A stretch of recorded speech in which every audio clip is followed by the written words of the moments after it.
My grandfather asked, visibly surprised. Hey, how come you came by taxi? What happened to the BMW we gave you as a present for your 21st birthday? Before I could answer, my mother chimed in with a smile and said, your sister now has that car. My grandfather was silent for a moment, thinking, and what he did next filled me with a deep sense of pride. Hey, why did you come by taxi? My grandfather's voice interrupted the dinner conversation. He was standing in the doorway, watching me with genuine confusion. What happened to the BMW we gave you for your 21st birthday? My throat tightened. I tightened my grip on the box of ornaments I had painted myself, feeling the cardboard edges dig into my palms. Before I could say a word, my mother appeared from the dining room. Her smile was radiant, perfectly practiced. That car now belongs to your sister. She blurted it out as if it were a trivial comment, something about the weather. The living room fell silent. My uncle stopped chewing. Suddenly, the ticking of the old clock in the hall became the loudest noise in the house. My grandfather froze. His eyes darted from my mother to me and back to her, catching sight of something that clearly bothered him. Whose? He asked, even though he had heard perfectly. Whose is it now, Breeze? My mother replied in the same light tone. You know how much she works.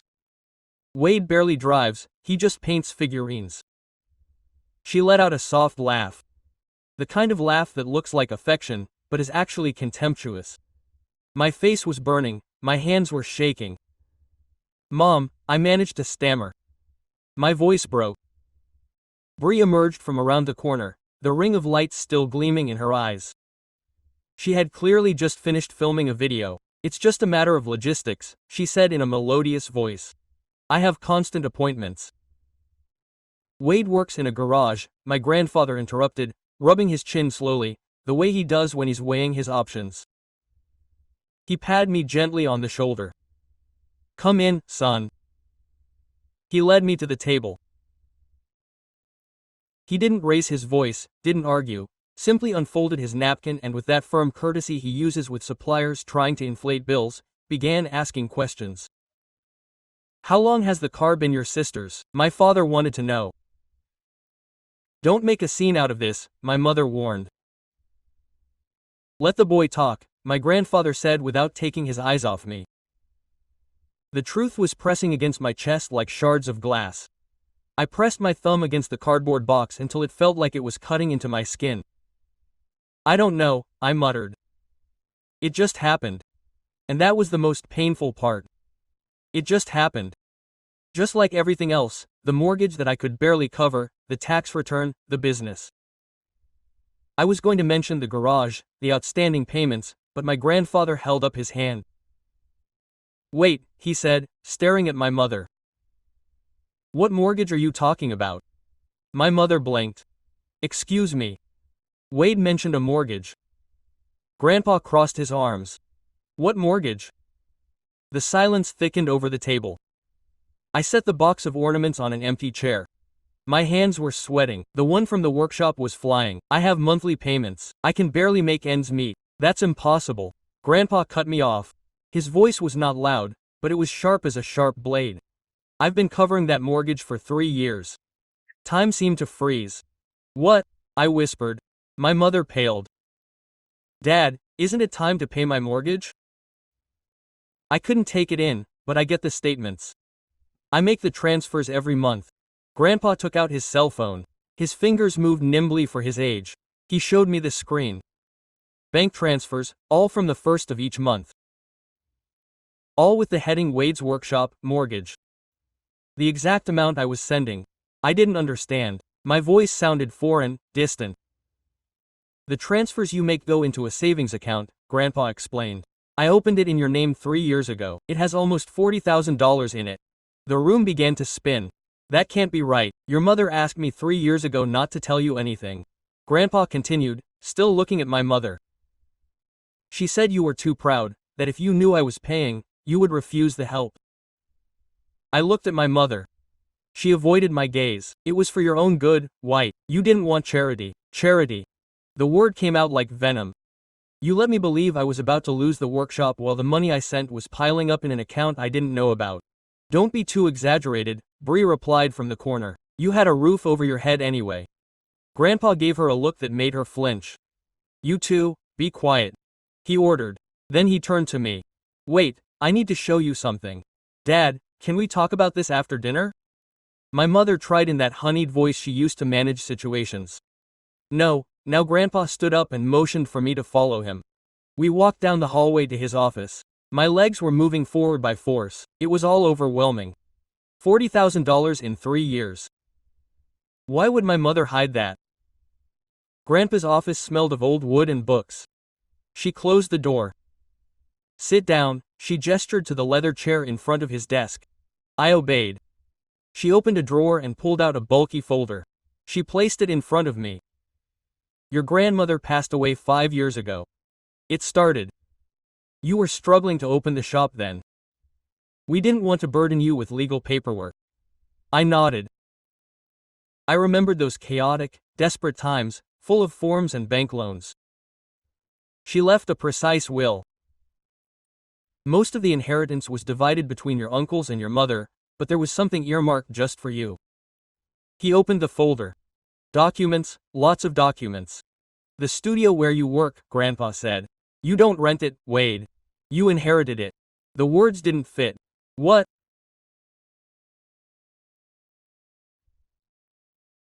Your grandmother acquired the building in 1987, he explained, pointing to the officially stamped deeds. She used it as her art studio for 30 years.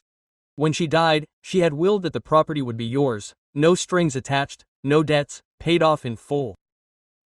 But I pay a monthly mortgage. My voice was shaking. There is a bank.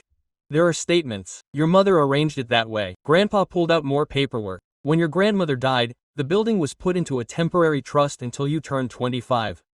Your mother was the trustee. She decided to complicate things. She created a fictitious mortgage. The payments you made went into the trust, but the trust was yours. You were essentially making payments to yourself. And when I found out what she was doing, I started covering them myself so you could save without knowing. Anger boiled in my chest. Why would she do something like that?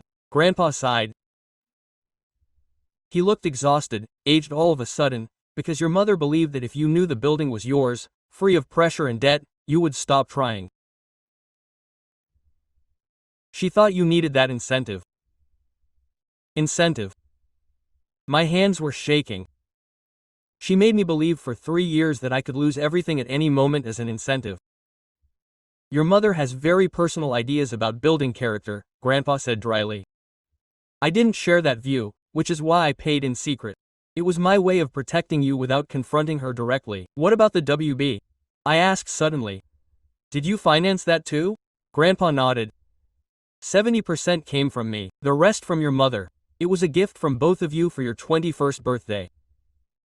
But I never thought she didn't finish the sentence, it wasn't necessary. Can I see the deeds? She handed them to me. My eyes ran over the lines, legal text, seals, signatures, everything authentic, everything true. The 3-story building, 400 square meters in a privileged commercial area with high urban development.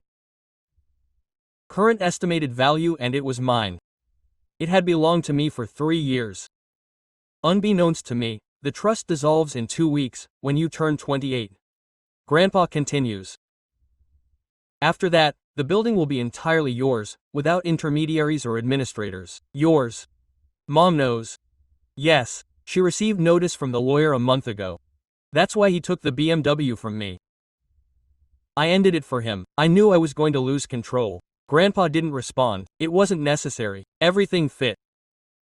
My mother's recent colder, more critical attitude, the disparaging comments about my figurines, how Bridge was suddenly driving my car. It was a last-ditch effort to maintain control over me. Is there anything else? Grandpa pulled an old key from his pocket.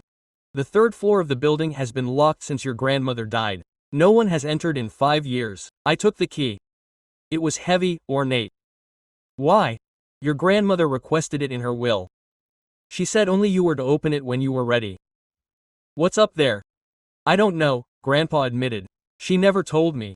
She only made me swear to give you the key when she told you about the inheritance. I squeezed the key tightly. I could feel its edges indenting my palm. Why are you telling me this today of all days? Your birthday is 2 weeks away. Because I saw you arrive by taxi, Grandpa replied. I saw the look on your mother's face when she mentioned it. I saw how Brill showed off that car in front of you, and I understood that your mother wouldn't tell you on her own initiative. I was going to wait for the lawyer to contact you to avoid explanations. And what about her? With the trust, your mother received administrative compensation for the last 3 years. $3,000 per month for managing your inheritance. That ends when you turn $280 per month for 3 years. $108,000 that my mother charged for making me believe in non-existent debts. Wait, Grandpa put his hand on my shoulder. I know this is overwhelming. I know you feel betrayed, but I want you to understand something. That building, that legacy that your grandmother left you is worth much more than you can imagine. Not just because of the money, but because of its location and its rich history. What exactly do you mean? The neighborhood where your workshop is located is undergoing a major renovation, he clarified. New restaurants, art galleries, exclusive boutiques will pop up. In 5 years, that area will become a luxury area. Your building is already worth $1,000. In 10 years, it could triple. Those revelations hit me like a bolt of lightning. That's why Mom insisted I sell it. She had suggested it to me 6 months ago, Grandpa confirmed. She argued that it would be a better investment to liquidate it now and invest the money in the stock market or in Bree's company. And what did you tell her? That it wasn't up to me to decide, that it was up to you, that when you reached 28, you would do with your inheritance as you saw fit. We were silent for a moment.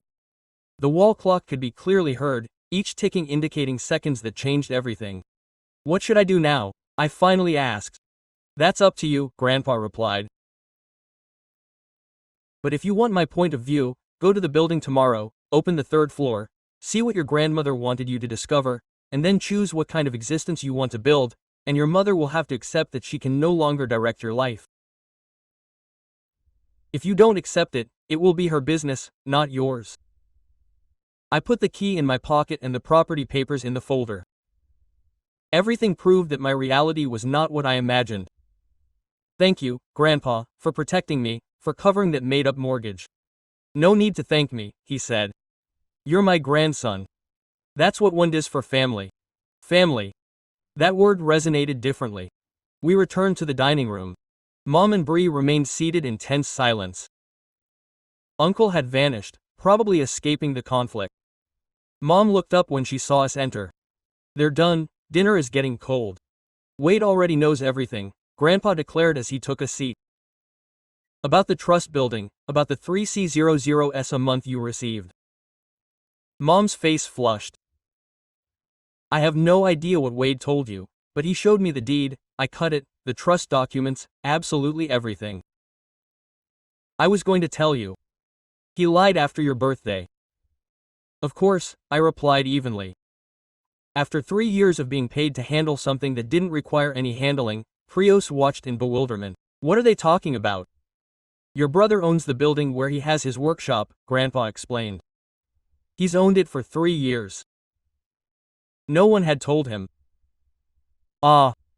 Bree went back to her phone, indifferent. Mom sat up abruptly. This is absurd. Your grandfather is creating conflicts that don't exist. I safeguarded your inheritance, Wade. I kept it safe while you pocketed $3,000 a month. I repeated, that was my job. Managing the trust. It took time. What exactly did you manage? Grandpa asked with icy composure. The building had no debts. It generated no expenses beyond the basic maintenance that Wade covered. What exactly did you manage? Mom fell silent. In 2 weeks, the building will officially be in Wade's hands. Grandpa continued. No trust seizures, no administrators, no fees for you to continue collecting. I thought you should know. I grabbed my box of decorations. I'm leaving, I announced. Thanks for dinner, Grandpa. Wait, Mom said, extending her hand. I stopped, but didn't turn around. What's wrong? Don't act like that. I did what I thought was best for you. You were very young when your grandmother died. You didn't know how to manage your finances. You needed order, discipline. That's why I designed the payment plan. The plan that made me think I could lose my workshop at any moment forced you to work hard. It taught you to appreciate what you have. It caused me constant anxiety. I finally looked at her. It made me turn down jobs because I thought I couldn't pay the mortgage. It made me eat only once a day for months to save up money. That was your goal. Don't exaggerate, she replied. It's the reality, I said calmly. And now I discover that none of that was necessary, that I had $40,000 saved and a building free of debt. Exactly, Mom smiled as if she had triumphed. Look how much you managed to save. My strategy worked. It wasn't your strategy, it was Grandpa's. I pointed out. He covered the real mortgage. You only charged for looking. I left before he could reply. The cool night air hit my face. I inhaled deeply. My phone vibrated. A text from Grandpa. I'll see you at the building tomorrow at 10. We'll explore the third floor together. I put the phone away. 2 weeks. In 2 weeks my life would be completely mine. And for the first time in 3 years I wasn't afraid of the future. Grandpa arrived promptly at 10. I was already waiting for him in front of the building with 2 coffees in my hand. I handed him one. Did you get any sleep? He asked. Not much, I admitted. It was true. I had spent the night reviewing the deeds, the papers, coming to terms with the fact that all of this belonged to me. We went inside. The ground floor was my usual workshop. Work tables, materials, my half-finished pieces. The second floor was for storage. I had never been up to the third floor. The stairs creaked with every step. The door at the back was secured with an old padlock. I took out the key that Grandpa had given me. Grandpa, my hands were shaking slightly. Calm down, he said. It's only a room, but it didn't look like it. The key went in without resistance. The lock clicked. I opened the door. First came the aroma. Old wood, dried paint, an indefinite floral touch. The windows were covered with heavy fabrics. Grandpa found the light switch. The lights flickered before steadying. I froze. The whole place was an artist's studio. Easels in the corners, long tables covered with canvases, shelves full of jars of brushes, tubes of oil paint, instruments I didn't know. And the walls displayed paintings, dozens of them, landscapes, portraits, abstractions in tones that seemed to still be pulsing after 5 years without spectators. Your grandmother created all this, Grandpa murmured. I advanced slowly, contemplating each work. Some bore the signature of Mariana Delgado, others were unsigned. I had no idea what she painted, I whispered. Few people knew. She was very private about her work. She marketed it under a pseudonym. Pseudonym. Grandpa pointed to a large painting by the window. In the corner was the signature M. Sandoval. Mariana Sandoval was her maiden name. She used it in her professional career. She explained that she did not want her work associated with the family name or the pressures that came with it. I smoothed the frame of a stretcher. The work was impeccable. They have value, I'm not sure, but there's something you should know. He led me to a corner with stacked boxes, opened one. It was overflowing with papers. I picked up the top one, a letter on the letterhead of a Parisian gallery. Dear Mrs. Sandoval, we are pleased to confirm the sale of 3 of your works to the Duo private collection for a total of $5,000. Dated 1998. Another letter from a gallery in Tokyo. Confirmation of showing. Fee $30,000 more. Correspondence Madrid, New York, London. Grandma exhibited in Europe. I found it hard to believe. For 20 years, Grandpa confirmed. She traveled twice a year. She said she saw friends. I knew the secret, but she asked me to keep it completely discreet. Why? Because your mother, Grandpa sighed, always saw art as a hobby, something nice but not serious. Your grandmother avoided confrontation, so she simply kept quiet. I continued exploring the boxes, contracts, invoices, catalogs of exhibitions with monthly pieces, vernis photos of Grandma smiling next to distinguished collectors, an entire existence of which I was completely unaware. There's still more, Grandpa pointed toward the back. I approached. Wrapped canvases were stacked against the wall. I removed the cover from the first one. The work was striking, a vibrant and dynamic urban view, unsigned. She never sold these, she explained.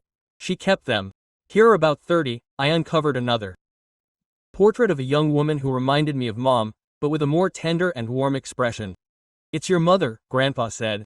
When she was 20, your grandmother painted her portrait but never showed it to her. Why not? Because your mother told her that painting portraits was a waste of time, that she should devote herself to more useful matters. The anger returned differently, not for me, but for Grandma. Mom knows Grandma was an international success in art. No, and your grandmother made me swear that only you would know. She said you were the only one capable of understanding it. I settled down on a dusty bench. I still held the Parisian letter. What should I do with all this? Whatever you choose, but something important is missing. Grandpa took out his phone and showed me a newspaper article from 2019. The headline was, Works by M. Sandoval. They break a record at a London auction. I read quickly. A piece by Grandma fetched $10,000. It's authentic. Your grandmother passed away without the art world knowing. Her creations have gone up in price since then. These you see here, he pointed to the 30 decks, could be worth millions. Millions. The figure seemed unreal. If properly authenticated, if presented with the right narrative. That's right. My phone vibrated. Message from Bree. Mom says you inherited a property. Congratulations. Let's talk about investment opportunities. I have contacts interested in real estate. I showed it to Grandpa. It's already started, he said without surprise. What do I do? Nothing for now. Let them think you're evaluating alternatives. In the meantime, hire an expert appraiser, a lawyer. Protect what belongs to you. We stayed 2 more hours on the 3rd floor. We would inventory every painting, every piece of paper. Grandpa photographed everything. When I came downstairs, the sun was shining brightly. I felt transformed, more solid. Thank you for being with me, I said. This is just the beginning, Wade. Your grandmother left you an inheritance. Not only did she leave me with clear proof that pursuing what you love quietly, without longing for external validation, can lead to something truly exceptional, just like my decorative pieces. These aren't just ornaments, they represent your artistic expression, and now you have the means to expand it.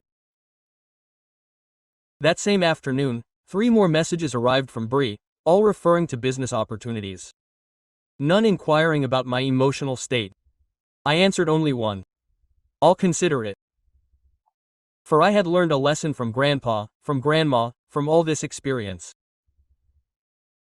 Sometimes, true strength lies not in reacting immediately, but in mastering the art of patience.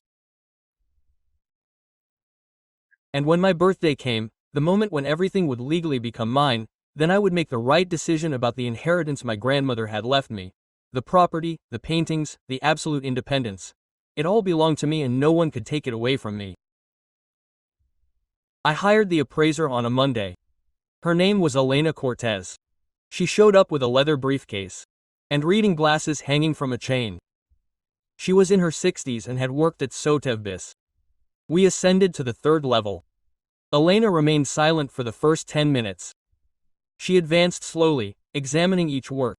She took out a compact magnifying glass. She inspected signatures, brush strokes, the edges of the stretcher bars. Finally, she uttered a few words. These all belong to Mariana Sandoval, my grandmother. That's right, dear God, she murmured. There are collectors who have been hunting for more of her creations for years.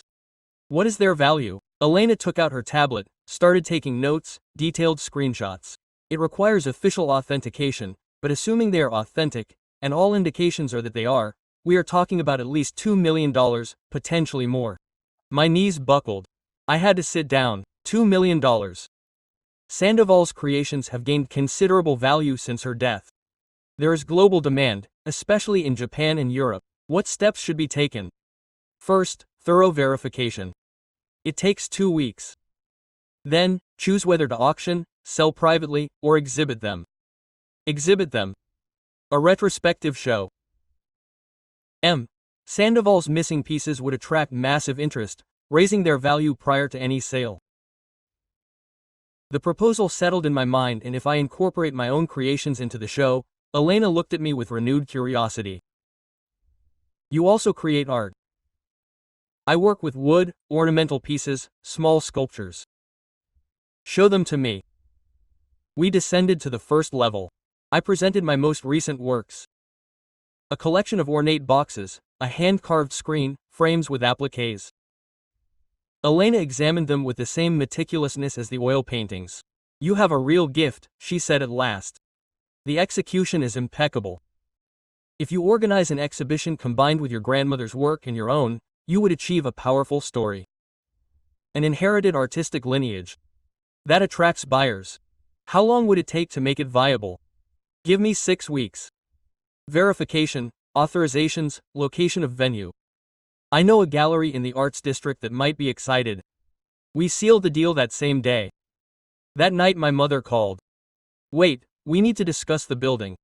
What is there to discuss? I've thought about it. If you sell it now, you could put up the capital. I have acquaintances who would guide you. I'm not going to sell it. Silence on the other end. What? I'll keep it. I'm going to use it. Wade, sit down. You have no experience handling an asset like this. You could go bankrupt. Bring my projects, Mom. I appreciate your concern. I hung up before she could reply. 2 weeks later, Elena called. Verification completed. All works authentic. Approximate value between 2 and 3 million. The Artemisa Gallery approved the exhibition scheduled 6 weeks after my birthday. I began making new creations specifically for the exhibition. I spent 12 hours a day in the studio. Grandpa visited me. He brought food. Quote, "Have you talked to your mother?" He asked one day. Not much. She called, but I don't always answer. She was furious. He told your uncle that you were wasting a great opportunity. It wasn't his place to decide. That's right. Grandpa smiled. Quote, "Are you getting the lesson?" A month before the show I got a call from an unknown number. Mr. Wade Delgado. Affirmative. My name is Kenji Tanaka. Art collector.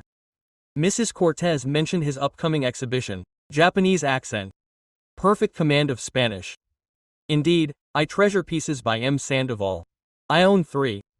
I'm intrigued by the newly found works and also by his own production. The show is in 5 weeks. I will attend more. I would prefer to visit you beforehand, to observe your creative method. I hesitated, but his voice conveyed professionalism. Seriousness. When is it convenient for you? Tomorrow will do. Kenji Tanaka arrived in a black Mercedes, gray suit without a tie, around 50 years old. He came unaccompanied. He led me to the 3rd floor. He paused for long minutes in front of each painting, silent, just contemplating. Then we went down to the studio. He inspected my work with his hands behind his back. He stopped in front of the sculpted screen. "This is outstanding," he commented. "How long did it take?" 3 months. "Do you accept commissions?" "I've never done large-scale projects before. I run a hotel in Kyoto. I'm renovating the common areas. I need 20 decorative items. Craftsmanship on this level." My pulse raced. 20 units. I'd offer $5,000 each. $100,000 total. Delivery time 6 months. I could barely breathe normally. "I have to think about this." "Sure, take my card. Answer before the month is up." That night, my mother showed up at the property unannounced. She knocked insistently until I answered. "Why are you ignoring my calls?" "I'm busy." "I hear you're planning an exhibition of your grandmother's paintings." "That's right, Wade. Those works belong to the entire family. You can't just leave them as my legacy." The will made that clear. Bree should be involved. She could assist you with promotion, social media. She has expertise. That was where the real reason for her arrival emerged. I don't require Bree's collaboration. Don't be petty. It would benefit both of us. How exactly would it benefit Bree? Do you expect me to pay her for uploading images? She's your sister. You have to back her up. Like she backed me up when I got the BMW, my mother blushed. That was different, wasn't it? Identical. You guys drink endlessly and when you finally get something of your own, you claim a cut. It's your grandpa's fault.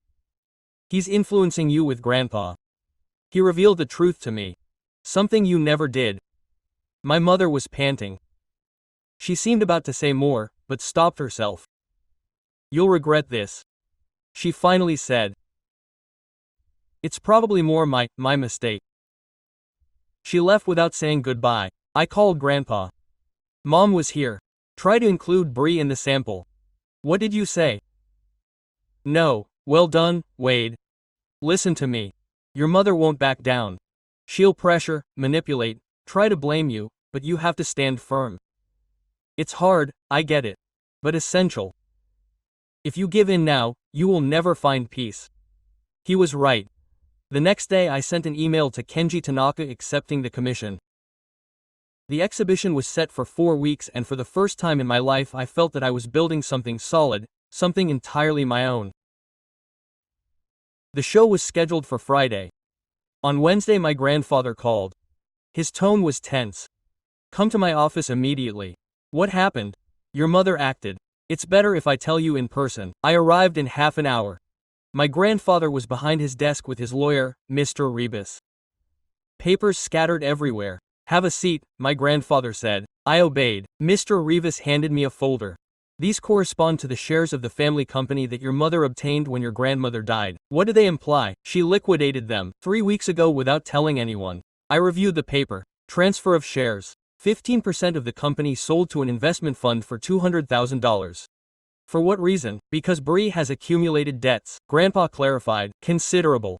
Your mother used the funds to pay them off." "Of what nature?" Mr. Rivas showed more documents. "Your sister hired an online marketing firm to inflate her metrics on platforms to a debt of $85,000. In addition, credit card balances of $40,000 and a personal loan of $30,000.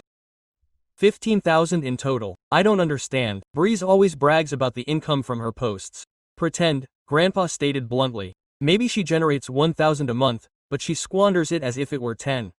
Your mother has supported her for years and now sold family shares to continue." "Yes. And a legal problem arises. According to the company's bylaws, any transfer of shares requires the unanimous consent of the partners. Your mother failed to request it." "Who are the members of the company?" "I own 60%. Your mother owned 15, now nothing. Your uncles each have 10 and you recently inherited the remaining 5 from your grandma. You've been a shareholder since you turned 28 2 weeks ago. The will was fully executed. I didn't tell you so as not to distract you from the show." "And what about Mom's irregular sale? Is it possible to revoke it?" Mr. Rebus intervened. "Sue the fund for acquiring without adequate verification and your mother would have to return the amount. She has 200,000. "No," Grandpa replied.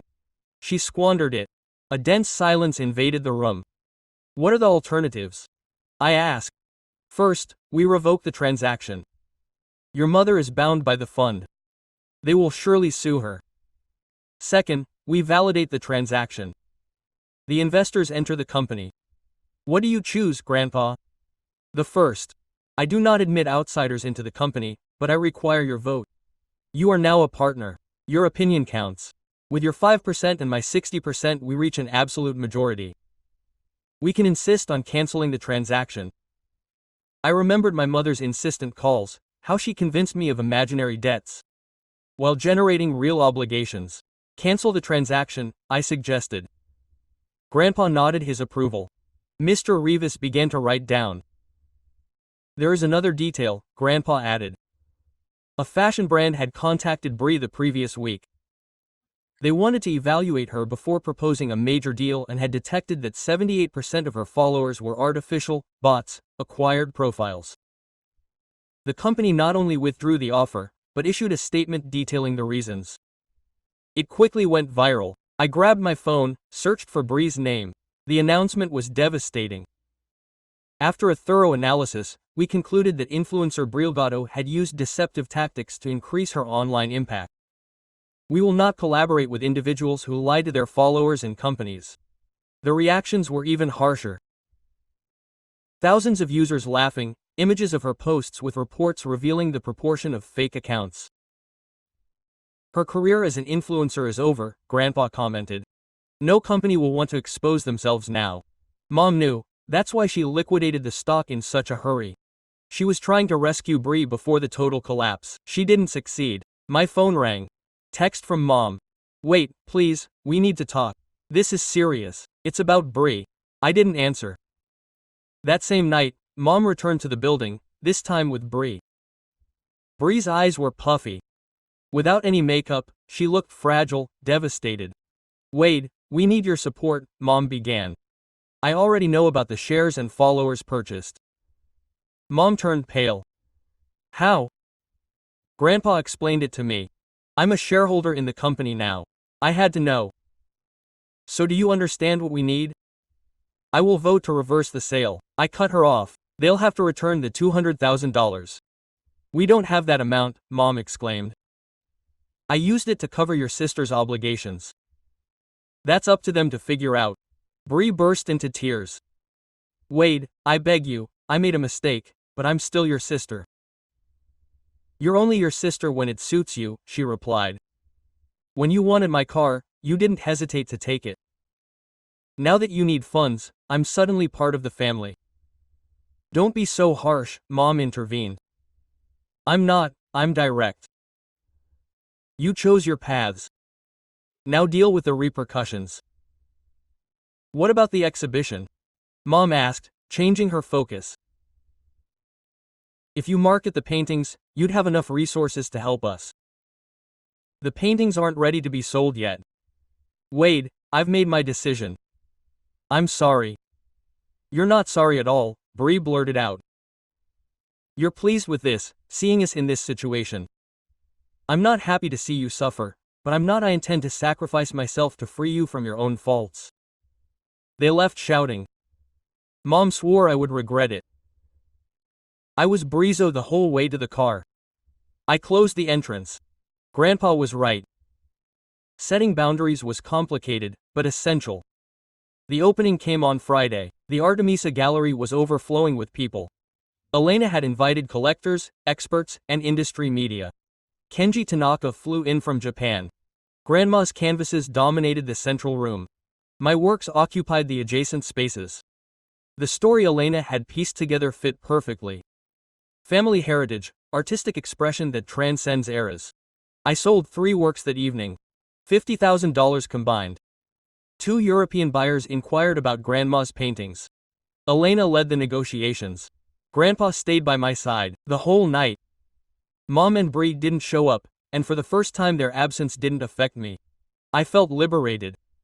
2 weeks after the exhibition I finalized the sale of 4 of Grandma's canvases, $680,000. The funds appeared in my bank account early Tuesday. I watched the figure on the display for 10 minutes. Elena called that afternoon. 2 more interested parties have emerged. Would you rather sell more or wait? Wait. I want to keep several. Excellent choice. Their value will continue to rise. I still own 26 paintings and now had adequate capital for significant transformations. I hired an architect. We would renovate the entire property. The lower-level studio would be expanded. The second would become a showroom for buyers. The third would retain its character as Grandma's intimate studio, although with climate control and optimized lighting. I also hired 2 collaborators to assist with Kenji's project. Impossible to complete 20 works in just 6 months. Mom hadn't contacted me since the night of the event.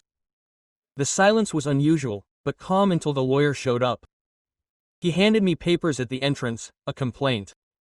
Mom accused me of influencing Grandpa to alter Grandma's will. She requested that the paintings be divided among all the successors. I contacted Mr. Rebus. Is this possible? You can prove it, but it won't prosper. The will is explicit. Your grandmother indicated that the property and everything inside were for you. How long will it take to clarify it? 6 months, maybe 12. Don't worry, it has no legal basis. And if he tries to freeze the building, impossible, it already legally belongs to you? It's just revenge. He was right. Mom wasn't looking for the paintings, she was looking to hurt me. Grandpa came that afternoon. I reviewed the absurd complaint. I know, but prepare yourself. Your mother will try to damage your image. She's already started telling relatives that you exploited me, that you manipulated your grandmother. Some of her uncles believe her. Your Uncle Daniel doesn't. He witnessed her treatment of you years ago, but your Aunt Patricia does. She always saw your mother as the victim. What do? Nothing. Keep creating. Build your existence. Reality always emerges. I followed her guidance. The progress on the work for Kenji was going great. My assistants, Carlos and Marina, stood out. I passed on my methods to them. They added fresh suggestions. A month later, Mom tried another strategy. She uploaded a long text to social media about ungrateful descendants and families torn apart by money. Without naming me, it was obvious. Opinions were polarized, some supporting her, others digging for details. Bree reposted it, adding, "Sometimes loved ones fail you just when you need them most." Her remaining authentic followers reacted with doubt. One wrote, "Weren't you the one who acquired fake fans?" I didn't reply in public, but my transactions didn't drop, on the contrary, they grew. The Artemisa Gallery offered permanent representation. I accepted. 3 months after the exhibition, I moved to a loft near the building. Spacious environment, natural lighting, panoramic city view. Grandpa helped with the move, using his van. "How do you perceive yourself?" he asked while loading packages. "Good, different. Did you talk to your mother?" "No, his lawyers talked to mine. That's enough." BR sends me occasional texts, excuses or financial requests. I block the latter, ignore the former. Does it bother you? Not anymore. At first it did. Now it's just tiring. Grandpa put down a heavy bundle. "Your grandmother would be proud. Not only of the triumph, but of your dignified handling of everything. I learned from you. You didn't carry it inside. I only guided you to discover it." That evening alone in the recent loft, I uncorked wine. I toasted alone, to Grandma and her inheritance, to Grandpa and his lessons in custody, to me and the final realization of my own merit. The phone beeped. Text from Kenji Tanaka. "I'll be visiting the city next week. Can I check on the progress?" I answered, "Sure, Wednesday, 2 p.m. ideal." Kenji on time. At 2 p.m. he inspected the finished ones. 12 missing. Magnificent, he expressed. Exceeds expectations. I appreciate it. I have a proposal. I'm opening another hotel in Osaka. Interested in a new project. 30 works.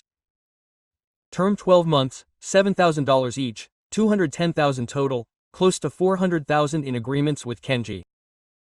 I accept. We signed the draft right there. When Kenji left, I called Grandpa. "I just closed another contract. $210,000. Wade. Impressive. Unbelievable. Half a year ago I was afraid of losing the workshop. Look at your current position. Thanks to you, not to you. I was just being sincere. You made the effort."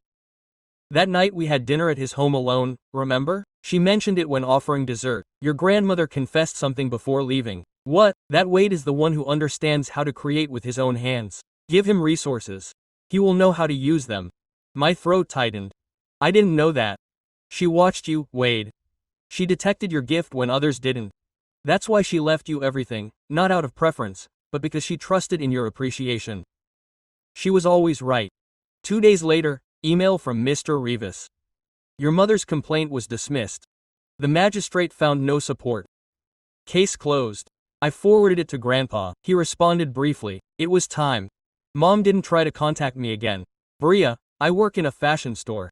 She uploaded an image in uniform, hurtful responses. I didn't feel pleasure. Just apathy. My career progressed. They were no longer part of my world. 2 years later, the property was named Mariana Studio, tribute to Grandma, ground floor, workshop with 6 workers, medium level, fixed gallery. To display and market, superior, grandmother's personal studio, as she left it, though improved, restored. We didn't manipulate it, it was like our own intimate museum. Kenji and I had completed 3 collaborations together, his hotel establishments in Kyoto, Osaka, and now another in Tokyo. My creations were shown in Japan. Asian design publications were highlighting the American creator who combines classical heritage with contemporaneity. Elena continued to act as my agent. We had marketed 12 additional works by grandmother, leaving 14 to go. I would keep them forever. Approximate current value $28 million. I wasn't interested at all. I had no intention of parting with them. Grandpa turned 75 on that very day. I prepared dinner in my loft. He showed up at 7 a.m. dressed in a fresh suit and a big smile. "This space is looking more and more impressive," he said as he looked at the new works hanging on the walls. "Thank you. Have a seat. The food is almost ready." As I finished cooking, the doorman rang. I wasn't expecting no one else. I opened the door. It was my mother. She looked different, slimmer, with more gray hair, dressed simply, without the fancy labels of yesteryear. "Hello, Wade," What are you celebrating here? Your grandfather told me he was celebrating his birthday with you. I wanted to go over and congratulate him. My grandfather came up behind me. I was the one who invited her, he explained. I trust you don't feel uncomfortable. It made me uncomfortable, but it was her special day. Go ahead, I indicated without warmth. My mother entered slowly, looking around. She settled on the couch, waiting a little distance away. Your loft is beautiful. Thank you. Tense silence. How's Bree? I asked out of politeness. She works at the fashion store. She's been there for a whole year. She's now the shift supervisor. Well, she's also in psychological therapy. Me too. Okay. My mother inhaled deeply. Wait. I came because I have something important to tell you. I've been meaning to say it for months, but I didn't know how. Go ahead, tell me anything. I'm sorry. The words hung in the air. How? I'm so sorry for everything. For the BMW, for deceiving you about the mortgage, for liquidating the stock, for the lawsuit, for not having seen you for real in so many years. I watched her, searching for any sign of manipulation, any hidden agenda. I found nothing, just exhaustion. Why now? Because I lost absolutely everything, she replied simply. Grandpa's money ran out. I had to sell the house. Bree and I live in a 2-bedroom apartment. I work as an administrative assistant. I make $5,000 a year, and I realized that every decision I made, every priority I chose, was a mistake. I tried to give her the life I never had, but I destroyed her.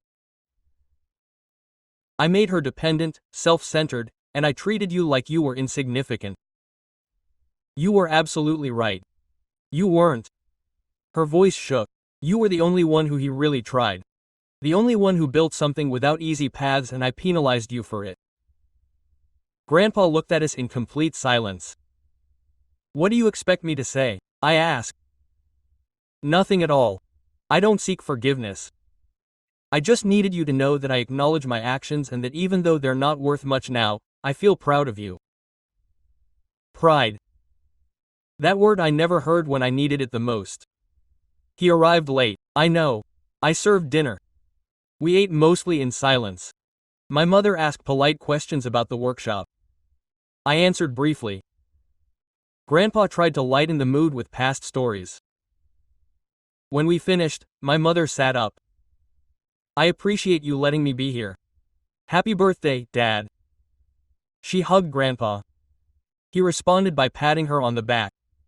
Before leaving, he turned to me. If you ever want to talk, my phone number is still the same. I don't expect anything. Just know that it's at your disposal. Understood. He left. Grandpa and we stood on the balcony, gazing out at the city lights. Why did you invite her? I asked. Because I needed to witness what you've become.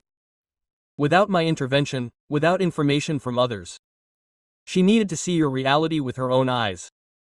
To what end? So that she would understand exactly what she left behind.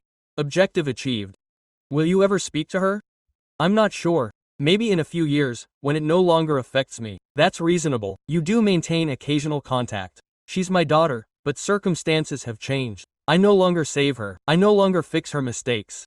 If she needs help, she must ask for it properly and accept a refusal. And Bree is maturing little by little. Therapy is beneficial to her, although she still has a long way to go. We drank our wine in peace. Do you know what the most valuable part of all this is? Grandpa mentioned. What? That you don't need their approval. You created it without them. Your achievement does not depend in the least on your mother or Bree. It is entirely yours. He was absolutely right. A month later, an email arriving. Unexpected. A museum in Barcelona wanted to organize a comprehensive retrospective of M. Sandoval. They requested the 14 works that he still had, plus loans from different collections. 6 months of showing, nothing for sale, just an exhibition. Grandma's name in a European museum. Her legacy protected as it deserved. I accepted without hesitation. Elena coordinated all the details. The paintings would leave for Spain in 3 months. The day they were expertly packed for transport, I went up to the 3rd level. I settled myself at Grandma's workbench. Did you make it, Grandma? I murmured to the void. Your creation is finally where it always belonged. The phone vibrated. Message from Kenji. New proposal. Hotel in Madrid. Are you interested? Madrid. It could coincide with the exhibition in Barcelona. Admire grandma's works on display. Work in Spain for several months. I answered very interested. Let's talk. I went down to the first floor. My collaborators were at their stations. Carlos was sculpting an intricate piece. Marina was creating designs on her computer. Everything operated without me supervising every step. This was what Grandma longed for, not just to leave me a property or canvases. She gave me the confidence to build something personal, to not depend on Mom's acceptance or Bree's mirror. She gave me autonomy and finally, after years of feeling ignored, convinced that I was just Bree's brother or the son who makes decorations, I understood an essential truth. I didn't need them to see me. I needed to see myself.